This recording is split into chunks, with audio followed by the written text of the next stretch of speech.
for my official 2025 mock draft, I'm not going to overthink it to start off. Obviously, the Titans, I think they're in a situation they've been beefing up that O-line. They've been building towards this very moment, and that's to get their future franchise quarterback in Cameron Ward. Saw him, obviously, when he was playing at Washington State, transferred from Incarnate Word. He blew me away when I was watching him at Washington State for those 2 years. I thought he was just an absolute stud. He made plays that no one else on that field was making, and he truly just made a name for himself in my mind while he was still at Wazoo. Transferred over to Miami, had an absolute clinic in college football, played a great season, set the record for most FBS touchdowns in a career, I believe with 173. I could be wrong on that number, but he's an absolute stud, and it's not to overthink there at that number one spot. And then number 2 for the Browns. I have them taking Abdul Carter here. Now there's talk about Travis Hunter and there's talk about other guys, but I just feel if you pair Abdul Carter with Myles Garrett, you just re-sign Myles Garrett to a huge contract. You pair Abdul Carter in that backfield. That is a nightmare pass rush duo. How are you going to contain that? Just an absolutely insane unit to try to put your guys on, prevent. Abdul Carter and Myles Garrett would wreak havoc for years to come. So that's why I have him here at this 2 spot. And then with this 3 spot, I have something interesting. There's talks about it being Travis Hunter. There's talks about it being other guys. I have it being Shedeur Sanders at this 3 spot. I know that they just went out and got Russell Wilson. I know these things. But Shedeur Sanders, he's felt like a giant for a while now. There's been so many talks about him in New York. I could very well see him in a Giants uniform, learn behind a Super Bowl champion, Super Bowl MVP in Russell Wilson, MVP of the league, one of the best players during his time. You sit back, you learn behind him, just like Justin Fields was doing in Pittsburgh this past year. You just let him, learn his rookie year, get going, get acclimated to the league, transfer over, and then he could be a force for years to come. Obviously, he has that primetime DNA, and he could show it off in the Big Apple. I have Shedeur Sanders landing in New York. Then number 4 for the Patriots, it's not going to be overthought. It's the Heisman winner, Travis Hunter, one of the best, the most talented player. I'm going to go ahead and say it, the most talented player in this draft class, two-way, one of the most special things we've seen in a while, one of the best receivers, and one of the best DBs in this class. I do have him playing DB, pairing up with Christian Gonzalez, but obviously he's going to add that versatility to your room. He's going to be able to shake things up. You can throw him in on a trick play, you can throw him in on kickoff, punt return, you can do whatever. This is the Heisman winner for a reason. Absolute stud, a beast never seen before, and he will be landing in New England to play with just such a young, growing squad. And then the Jaguars, they're going to go ahead and take Mason Graham off the board. This seems like a sure pick, something that you see in a lot of mock drafts. They're thin at D tackle. They need some help on the line. Mason Graham, a 2-year starter at Michigan, a national champion, and he knows how to get it done. He's a stud. He gets in the backfield. He's very athletic and get off the line fast, and Mason Graham is going to provide that depth that you need at D tackle, and he's an instant plug-and-play starter there for the Jaguars. And number 6, the Las Vegas Raiders, another pick that has seemed like a surefire thing for a while. We've seen so much talk about it. I'm going to go ahead and enter it in. It's Ashton Jeanty. He just seems like a Raider from the jump. We've seen it so many times, so many mocks. I have him mocked there. Everyone else has him mocked there. And it just seems like Ashton Jeanty is destined to land up in the desert and land up in Las Vegas with the Raiders. Moving on, number 6, the New York Jets. Number 7, that is. Number 7, the New York Jets. We're really blowing through this already. Armand Membo. This is another one that seems like a surefire pick. The first round, if it doesn't take a little detour, I believe it's pretty set in stone. But there is a chance that if things go south, number 3, the Giants shake something up, or the Patriots shake something up at number 4. We've seen it happen before. There could be havoc down the board. That could cause a snowball effect. That could cause an avalanche heading down the first round. This is one that really could go unpredictably if something were to trigger it, say something rumbles and the whole bridge collapses and something could go crazy. This is a draft that really could get shaken up. But I believe it's going to be a pretty solid route down the line. 7, Armand Membo, such a solid offensive tackle out of Missouri, adds great line to protect your new quarterback in Justin Fields. The Jets get their guy there in Armand Membo. And number 8 here for the Carolina Panthers, a young, very athletic squad growing. They need edge rushers, and one of the best ones in the draft is sitting here at number 8. You pair him into a great defense. You just re-signed J.C. Horn, making him the highest paid corner per year annually with a 4-year, $100 million contract, $25 million a year, and that is the highest paid contract in all the NFL. So you got to go out and get a young guy in a rookie contract. Jalen Walker, an absolute stud out of Georgia, provides just that for you. instant plug and play starter there for Carolina. They beef up that defense a little bit, and they look to bounce back and have a great season there in Carolina. Number 9, the Saints. They're going to go ahead and they're going to beef up their defense as well with Will Johnson, one of the best coverage corners I've ever seen. His ability to break on the ball, just his eye, his vision in the quarterback's lane, steps up into pass lanes. We saw 4 pick sixes in his career at Michigan, the notable one against USC, an absolute baller, took it all the way to the house. I believe it was a 45-yard pick six, and he can just break on any ball. He can wreak havoc, and he can beef up any secondary and be an instant plug-and-play starter, and that's exactly what I have him doing there for the Saints. Number 10, the Chicago Bears. They're going to get an absolute steal here. I had them drafting Will Campbell at offensive tackle, such a solid 4-year starter in the SEC at LSU. That's an insane feat. An All-American in some of his years there as a Tiger. He just really anchored down that left tackle position, and he added just an absolute stud to protect any quarterback that was there. Jaden Daniels and most recently Garrett Nussmeier. So Will Campbell is going to provide depth and protect your new quarterback in Caleb Williams. 68 sacks allowed last season, looking to definitely bring that number down the wrong side of history there for the Chicago Bears franchise. Number 11, a team that has lost a lot of talent this offseason, the 49ers. It seems like everyone they had just sort of branched off in free agency, explored other options. They weren't able to retain a lot of people. Deebo Samuel's gone. A lot of your defenders are gone. A lot of notable names gone on that defense, so they have to go here and beef up. And this might take a little bit of digging, but I think this is a perfect fit. Shamar Stewart, a guy that impressed at the combine. Great speed, great athleticism. He explodes off the line. You can pair him opposite side of Nick Bosa. And much like the second pick with Abdul Carter pairing up with Myles Garrett, you have another young guy off the line pairing up with an all-pro great mind in Nick Bosa. You can really learn behind him and create, again, a hard, untouchable pass rush duo there. San Francisco looks to repair some of that defensive front and get a young stud looking to explode. Number 12. The Dallas Cowboys. This is where I have my second running back coming off the board, a guy that I am very high on. It might take a little bit of scrolling, but Amarian Hampton is the most well-rounded player in this draft. I'm going to go ahead and say it. He can fit up, protect his quarterback, block in the backfield. He can break off routes. He has a great route tree going. He can extend runs far beyond the way they were supposed to be ran. He can keep running, evade defenders, run guys over, hurdle them. He can do everything. He is your Swiss Army knife there in the backfield. You pair him up with a trusty Dak Prescott that knows how to throw the football, and then you have your all-pro receiver CeeDee Lamb signed on a big contract. That offense could just overall be ignited by getting a well-rounded guy such as Amarian Hampton, and it could open up a whole new lane of versatility. You have to guard so many studs, so many all-pros there on that Cowboys offense, and they really could take a whole new step up if you get a guy like Amarian Hampton. Number 13, my Miami Dolphins. Personally, what I would do, looking at this spot, the guy that I've wanted for so long, again, takes a little bit of scrolling, Nick Amonwari, a guy that really sticks out to me on the board, so well-rounded. We need to fill that safety spot. Javon Holland obviously exploring other options, signing with the Giants in free agency. You need to fill in that depth. We've been a little low, obviously, and Jalen Ramsey as well looks to part ways with the Dolphins. That secondary, it just seems like it solidifies a secondary pick here in the first round. Takes a huge hit this offseason. Nick Amonwari, a guy that just ball hawk abilities and able to step up in any pass lane. He's physical. He'll hit up in the box. He'll go stop the run game, an area that the Dolphins have struggled in a little bit.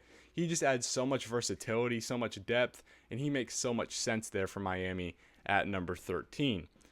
Number 14. This one's a no-brainer for me. It's Tyler Warren. Here is your guy, your Swiss Army knife. We talked about Amarian Hampton being a Swiss Army knife. Not as much. Tyler Warren is the Swiss Army knife. He is the Taysom Hill of this draft class. You want a guy that can run the ball? Check. You want a guy that can catch the ball? Check. He set the Big Ten record for everything pretty much with the tight end. Penn State record, everything with the tight end. He is just so well-rounded. Runs the ball, catches the ball, passes the ball. If you need a pass, he can do anything. Tyler Warren adds so much depth. He's going to play there alongside a great Anthony Richardson. He's going to play alongside of Jonathan Taylor. He's put into an offense with studs already in it.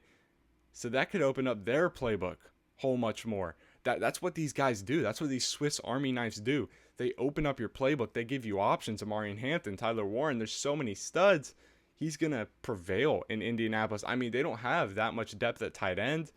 He's going to be an instant plug-and-play guy and a guy that makes an instant day-one impact. I really like Tyler Warren there to the Colts. Number 15, this is going to be another Georgia defender. It's Mykel Williams. If I can find him right down here. Mykel Williams, perfect. He is the 15th ranked prospect, and he's going to go 15 here to the Falcons.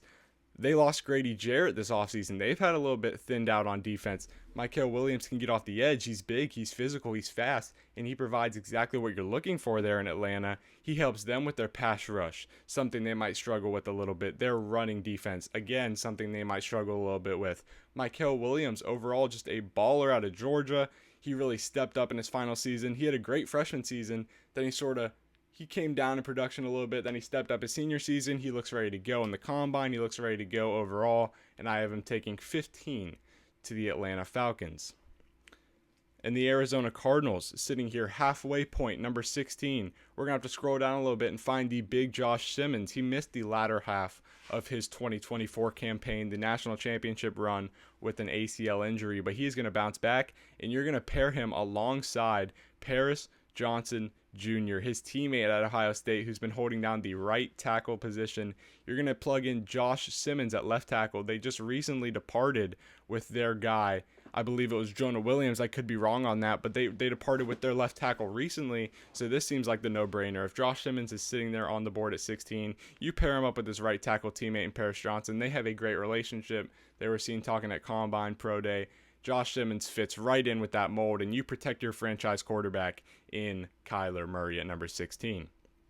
Number 17, a team that is dire for defense, a team that is just exasperated on that defensive side of the ball. They signed Joe Burrow, T. Higgins, Jamar Chase, their big three, to huge contracts. They need rookie instant plug-and-play help. They need guys that can come in and make an instant impact, and that guy is going to be James Pierce. You have to scroll down a little bit for him, but you should not be able to. James Pierce is just so good. He played so well for Knoxville, for UTK this season in the 2024 campaign. He gets off the edge. He beats you with athleticism. He hits you with finesse. He is a guy that gets in the backfield, gets guys down, tackles for loss, sacks. James Pierce is one of the best defenders in this whole draft class. I love this prospect, and I love this pick at 17. If the Bengals are able to pull it off, you have to pull it off. They go out and get their guy, and like we mentioned, needing instant plug and play, that's exactly what James Pierce produces there, and he will thrive in Cincinnati as a Bengal.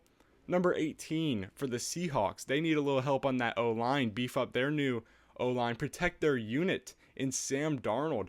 3-year, $100 million contract, and they're going to do that. If I can find my guy here in Tyler Booker at the guard position. They got Charles Cross, who's been holding it down at left tackle. Now you can throw in Tyler Booker, pair him alongside, and protect your blind side of your guy in Sam Darnold with Tyler Booker. Plug him in at left guard. And the Seahawks beef up their unit.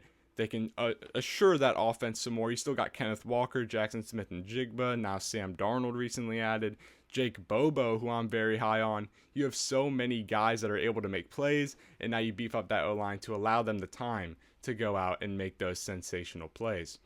The Tampa Bay Buccaneers, a team that's been a little thinned out on defense as of recently. I have them going with another Alabama prospect.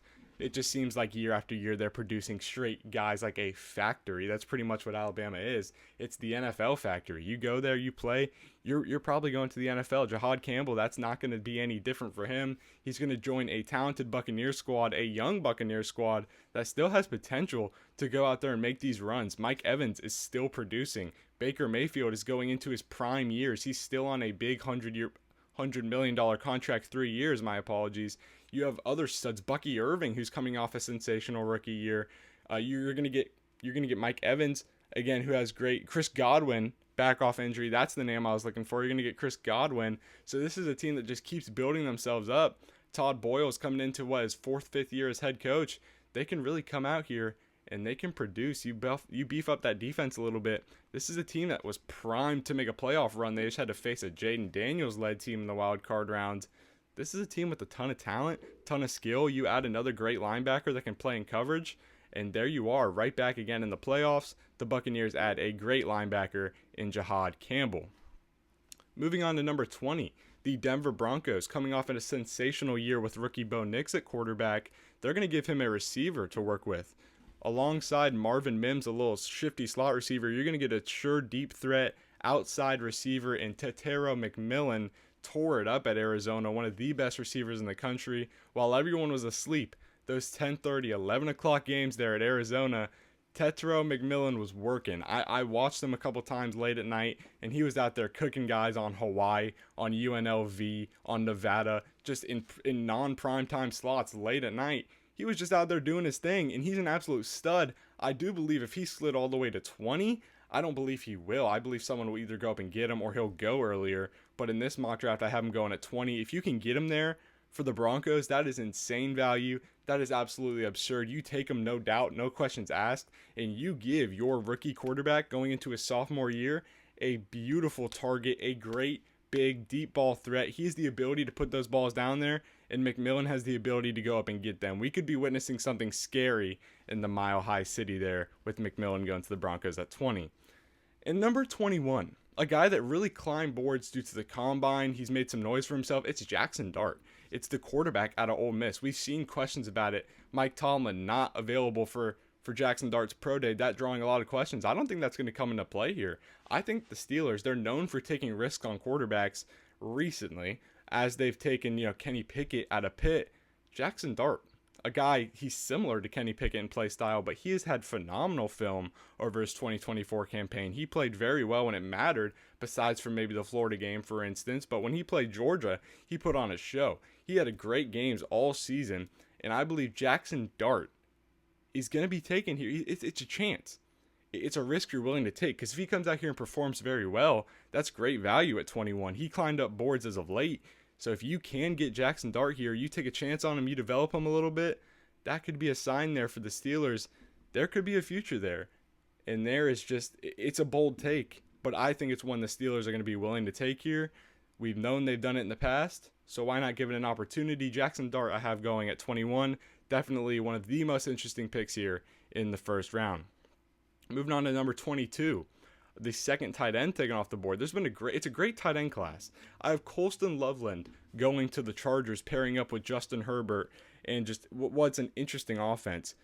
Colston Loveland, obviously he played under Jim Harbaugh at Michigan, which is a big influence for this pick. He knows his guy, he recruited his guy, and he can come get him to play at the next level, pair him with his franchise quarterback in Justin Herbert, and just try to make some absolute plays. Brock Bowers, we've seen rookie tight ends tear it up recently. Brock Bowers absolutely tore it up his rookie year, and they're going to want to replicate that success from their division rivals, go out and get a rookie tight end of their own in Colston Loveland, and come out and make some absolute plays. Coming here at number 23, it's the Green Bay Packers. I think they're a team that has already a very decent secondary. Xavier McKinney, obviously Jair Alexander, but I believe they're going to add to it. They're going to go out there and get Jahdae Barron, a guy that held it down for Texas all season at corner, played absolutely out of his mind, great coverage, one of the best corners in the country. He's going to provide that depth, play alongside Jair Alexander, learn behind him, see what he has to do, pick up his flow, pick up his style, and then you could have two amazing corners, two young corners that are ready to play. They shut stuff down, make the pass game so hard on opposing teams, and you can have a scary secondary, obviously. And then you pair Xavier McKinney at the top playing safety. This is a team that can make a ton of noise and make it very, very hard for you to play against. Moving on, number 24, a very interesting team. Year after year, the Vikings just get more and more interesting. No matter what they do, they always end up in an interesting situation. That's just the word to describe the Vikings. They're picking at 24, and for me, I have them going, and they are going to take Derek Harmon, the defensive tackle out of Oregon. I think he just had a sensational past 2 years. He played very, very well. Obviously, Oregon was unanimous number one going into the playoffs, but unfortunately, they ran into the best college football team that season. Absolutely got wiped by the Buckeyes. But Derek Harmon was a guy that was producing all season. Very, very good. You throw him on that line for Minnesota, a line that has recently lost some guys, that needs to be beefed back up, that needs to be picked back up. Derek Harmon can provide a day one plug-and-play starter. He can switch up the pace there in Minnesota. He can give you some flexibility, give you some options, and he can make a very, very interesting case there at number 24 for the Vikings. At number 25, I have what seems to be another sure pick if it slides. It's Kelvin Banks heading to the Texans. The Texans, a team that lost their best left tackle, their best offensive tackle in Laramie Tunsil, traded to the Commanders. So I think the Houston's just going to go out and they're going to replace him at left tackle with Kelvin Banks, a guy that held it down all season for Texas, a guy that protected Quinn Ewers, his quarterback, all season, a guy that's just going to continue to grow, continue to be great. He's going to learn under a good O-line, and he's going to protect C.J. Stroud, their franchise quarterback, for the long haul. I believe the Texans are a team that's going to be very, very good still for years to come. So sad about that Tank Dell injury, not going to be able to see him out there next season. But still, Kelvin Banks is going to be able to come out here, give depth, give versatility, and just anchor down that left side of your line, protect C.J. Stroud's blind side, and beef up that line even more when they are in dire need. Moving on, number 26, the Los Angeles Rams. I believe they're going to beef up their secondary. A lot of good corners, a lot of good safeties in this draft class. It's going to be Maxwell Hairston for me. Maxwell Hairston, my apologies. Maxwell Hairston. He's going to come out here out of Kentucky. He was holding it down. He's able to snap off routes, get in front of balls, deflect balls, make great plays one-on-one against the man. He is just a great corner. You're going to add that depth to the Rams. And hey, maybe even you add Jalen Ramsey in the offseason as well. You bring him back to Los Angeles. But Maxwell Hairston, your young guy, you're going to develop him in that secondary. You're going to pair him alongside great defenders, and you're going to have him learn. You're going to have him anchored down the side of your defense. And he's a guy that I believe has great potential, great upside, and he can be one of the most premier cover corners in the league if he continues to develop at the right rate. I believe he'll fit in very well in Los Angeles, and I believe he will play great football for the Rams if that's the spot that is taken. Number 27, the Ravens. I have them coming out here and making a pick that's going to hurt my tongue, a pick that's going to be hard to announce, and a pick, frankly, that's hard to find. Hiding him from me, it's Jonah Savanaia. I know I butchered that. I know I didn't say that right.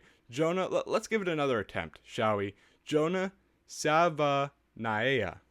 A lot of syllables to that. Very, very hard, but it's not a hard pick if he's there on the board. I don't know why they had him so low, ranked so low on this mock draft simulator. Jonah is a guy that tore up at guard. He's a great interior lineman. He tore up at Arizona. He helped protect his guy there in Noah at Arizona, played alongside McMillan. And I just have him coming out here and being a sure piece, protecting your guy in Lamar Jackson, protecting your backs in Derrick Henry, Keaton Mitchell, all those great guys, giving Lamar Jackson time to make these stellar plays, these highlight reel plays that we see week after week. So I believe Jonah Savanaia is going to be a great addition to that offensive line, and he would be a great pick here at 27 for Baltimore. I actually felt pretty confident about that last pronunciation, I'm not going to lie. And then number 28, the Detroit Lions. The Detroit Lights. They do have bright lights on them, but it's still the Lions. The Detroit Lions here at 28, a team that upset, very, very heartbreaking upset against the Commanders in the divisional rounds. Had the 1 seed. Commanders came into Detroit, got business done. It was just a harsh scene, very, very tough scene. But I do believe Mike Green, one of the best defensive edge rushers in all of college football, had the most sacks in college football. I believe it was 17 sacks. He's going to look to replicate that success with the Lions, and he just seems like a guy that Dan Campbell would not pass up. We know they're not afraid to pick guys based on their outlook and not other people's outlooks. I mean, they take chances. Jack Campbell, Jahmyr Gibbs at 6. I mean, they liked Jahmyr Gibbs at 12. Apologies. They like to make these picks based on their evaluations and what they think alone. So I believe Mike Green, he's a perfect player for Detroit. He'll fit right into that defense. He'll add instant versatility, and you pair him alongside great defenders. Aiden Hutchinson coming back from that leg injury, brutal leg injury there, suffered against the Cowboys. But that defense just going to continue to buffen up, continue to get better, and continue to bite kneecaps. Mike Green, the perfect addition there to Detroit. The Commanders here at number 29. I believe they're going to come out here and they're going to get a great player. It's a suggestion player for them, Donovan Azaraku. These last names are trying to take me out today. I'm not prepared for this. I need some heads up with these last names. But Donovan Azaraku is going to come out here. I know I butchered that one. That was probably the worst one yet. Going to come out here and play great defense for Washington, a team that can add depth. They continue to add players. They continue to beef up that roster. He's going to come out here. He's going to play great edge rush, great defense for the Commanders. He's going to continue to load that team, a team that just sadly couldn't bring down the Eagles last year in the NFC Championship. They look to get better. They look to improve. They look to beef up again that roster, that chemistry, everything, and they look to run it back in the 2025-26 season. And that all starts here with Donovan Azareku out of Boston College at that edge rush position. Moving into the 30s, number 30, the Buffalo Bills. I believe they're going to come out here and they're going to beef up their corner, their secondary as well. It's going to be Azare Thomas. These names, as we just go down the board, keep getting increasingly more difficult. They're trying to make sure I'm still awake. But I believe that Azare Thomas is one of the best corners out of FSU. FSU has had obviously great corners come out of it. They've seen stellar play. I mean, they see guys come out of their prime time, for example. Primetime, Jalen Ramsey, just great guys coming out of FSU. It seems like a school that produces reliable corners, and why can't Azare Thomas be another one of those promising corners? He absolutely can be. He has all the traits, he has the ability, he has the potential there, and the Bills are going to take a shot on him. They recently got rid of Kaiir Elam, a guy that didn't work out out of Florida for them a couple years ago, so they're going to go to their rivals and see if they're producing anything better across the way in Azare Thomas, and I believe he does provide, again, that premier potential and the ability to be great there for the Buffalo Bills, and they're going to take a chance on him at 30. Moving on to 31, the Kansas City Chiefs, a team that had that disappointing Super Bowl loss. They didn't need the three-peat. Glad it didn't happen, but now they're still here picking at number 31, a team that has picked very, very good in late rounds as of recent. They have found their talent. They have made their picks. They have gotten studs, and I believe they'll continue that trend. They'll continue to pick well, and it's Walter Nolan, a guy that's been very good for Ole Miss on that defensive line, a guy that gives them very good depth, and a guy that's very strong, very physical. You pair alongside George Karlaftis, who was pick number, I believe, 32. Might have been 31 because the Dolphins had to forfeit that pick back a couple years ago, but you pair him alongside some great edge rushers. You learn obviously behind great guys on that D-line like Chris Jones, George Karlaftis. We already mentioned some more great names. And you continue to beef up that team, beef up that D-line. We know the way that they run that defense, the way Andy Reid has that team going, the way Steve Spagnuolo has that defense going. They're going to be back in a position in the AFC Championship. They've been there 8 straight years. Why not 9? We know they're going to be competitive again. We know they're going to be good again. And Walter Nolan looks to be a guy to learn and help them get back to that position. And finally, ending off the round, it's the 2025 Super Bowl champions, the Philadelphia Eagles. They got their chip. Very happy for all those guys. Devontae Smith, A.J. Brown, Saquon Barkley, Jalen Hurts all got their ring. And it was great. It was honestly great to watch. In that secondary play was unreal. The 2 rookies, Cooper DeJean, Quinyon Mitchell. I had Quinyon Mitchell to the Eagles, so I was very excited to see him tear up when he did. Cooper DeJean, obviously just a stud out of Iowa, one of the best players in that whole draft class. And now you're going to go beef up that defense, that secondary even more. If I can find him, it's Malachi Starks, a guy that I have closing off the first round, and he is an A+ grade there. Just absolutely wonderful for Georgia in that time there in the backfield. Great stud, made some crazy interceptions. The one against Oregon, fading backwards on top of his head, looked like prime. He just looked absolutely amazing. It looked like prime Josh Norman there with that interception against Oregon. But that is my 2025 draft class, and honestly, I'm just picking based off what I believe would be the best fit for every team. There's no trades, but I believe these fits make the most sense. And all these teams get guys that just elevate them and help them at the next level. I believe it's just going to be a draft class full of studs, a draft class that can truly make a difference, and a draft class that is going to help these teams for years to come.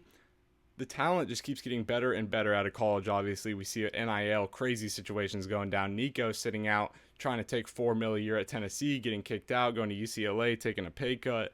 It's insane the way that college football is moving now, these guys getting paid. So the NFL draft is going to keep getting more and more interesting over the course of its years. I believe this year is a insanely loaded class. I believe they're going to continue to be insanely loaded classes, and the talent is just going to keep getting better and better and better. And these teams, even with their salary cap buffs, are going to keep getting better and better and better. And the landscape of football is just going to keep getting more and more entertaining. I'm very excited for this draft class. We see the draft. It's coming up. It's close. We see the draft April 24th in Green Bay. Very excited to see it all go down. Thank you guys for tuning in to episode 14 of the Brogan Hillman Show, the NBA playoffs, the NFL mock draft, and I love you all very, very much. Make sure to like, subscribe, turn notifications on, but most importantly, make sure to keep God number one. It's been Brogan, and I'm out.